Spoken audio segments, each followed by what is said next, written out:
Good evening, everyone. My name is Stephen Conley, and tonight I will be broadcasting you live from my bedroom. And for my persuasive speech, I will be telling you all why I think owning an exotic pet is a horrible idea. But before I get into that, let me ask you something.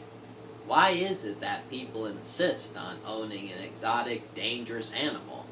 After all, Louis Theroux once said that, funnily enough, the most danger he ever felt is when he had to do a story about exotic pets being kept in America.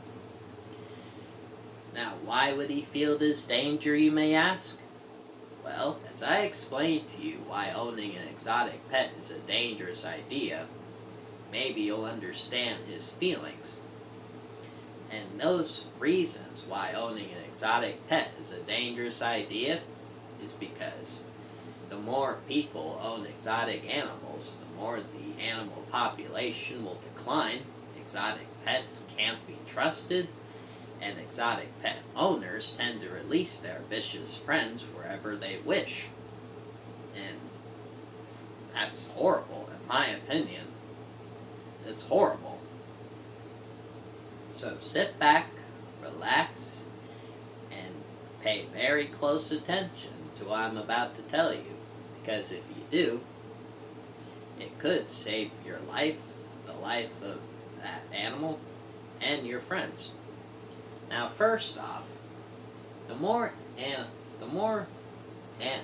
animals, exotic animals, are kept as exotic pets, the more the animal population will decline. For you see, poachers from all over the world tend to capture wild animals and sell them off as pets. Like these lions, for instance, from Africa.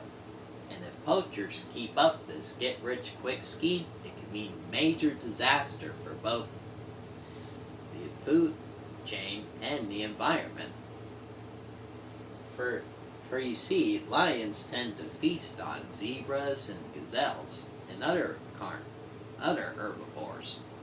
But if everyone were to have an exotic lion as a pet, those species of zebra and gazelle would grow uncontrollably, and there would be nothing to stop that population from growing.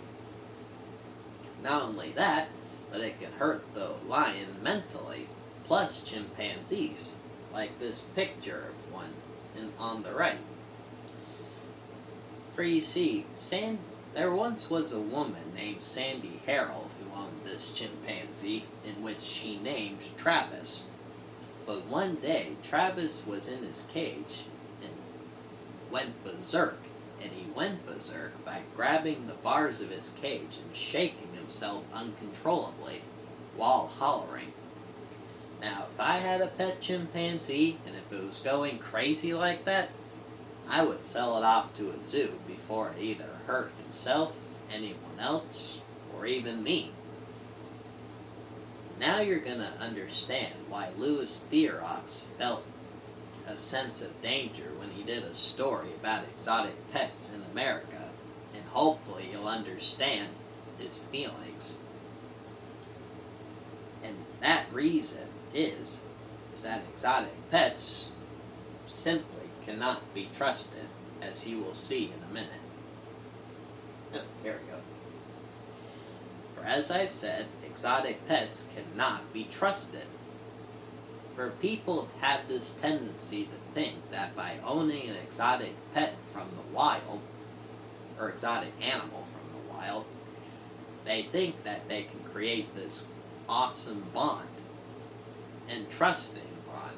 But what people don't realize is that no matter how much training you put in an exotic animal, that exotic animal is still wild deep down, and therefore it can never fully be trained, because one day it will snap and attack. However, people tend to overlook this crucial fact and therefore suffer horrible consequences. Now, as I've recalled earlier, Sandy Harold once owned a chimpanzee named Travis, and one day Travis went berserk in his cage. However, that day was only the beginning. Excuse me. For one, little did Sandy know was that Travis going berserk in his cage was only the beginning of an extremely tragic event. You see, one day, Travis had escaped from his cage and was found roaming through Sandy's house. But instead of dealing with the situation herself, Sandy decided to call on her friend for help. And what Sandy's friend did was brought over a toy in hopes of calming Travis down. But instead, it did the exact opposite. For what Travis did was that he grabbed Sandy's friend's face and nearly ripped it clean off. Completely frightened, naturally, Sandy decided to call the police and had Travis shot and killed. And as you can see in this photo on the right, this is the aftermath of Sandy's friend after the gruesome attack, which could have been avoided if Sandy had just left Travis in the wild where he belonged. For if she did, Travis wouldn't have to be killed, and Sandy's friend wouldn't have to deal with a disfigured face, which was fixed by doctors later on, but it still could have been avoided. Don't you think? Now, the last reason of why I think owning an exotic pet is a dangerous and horrible idea is because sometimes exotic pet owners release their vicious friends wherever they wish. Take snakes, for instance. In Florida, exotic pet snake owners tend to release their vicious friends wherever they wish in their backyards. By doing this,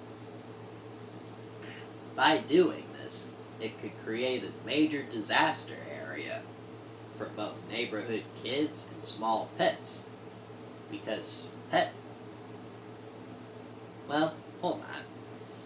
Take me, for instance. If I were to have a pet python and release it right out of the blue, that pet python could either kill or eat a small child, or even kill or eat a small pet, like your pet chihuahuas or kittens.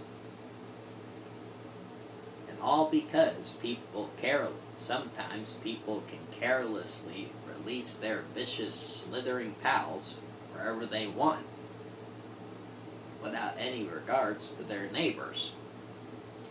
Well, folks, there you have it. For today, I have told you all why I think owning an exotic pet is a horrible idea. And those reasons are, once again, because exotic pets cannot be trusted, the animal population will decline if we do, and sometimes exotic pet owners release their friends, their vicious friends, wherever they wish. However, if you don't believe a word of what I just said and still need convincing, you're more than welcome to look at NewYorkDailyNews.com to read more about the Travis the Chimp story, or even read about Killer Pets by Scholastic Action Magazine, page 16, and Natural Selections, page 73, by Pearl Mary C., and Killer Pets was written by Ransford Blair. Now, before I close, again, why is it that people insist on owning an exotic, dangerous animal? For, frankly, nobody realized how dangerous it can be until now. But the question is, what do you think? Do you think owning an exotic animal is a good idea? You decide.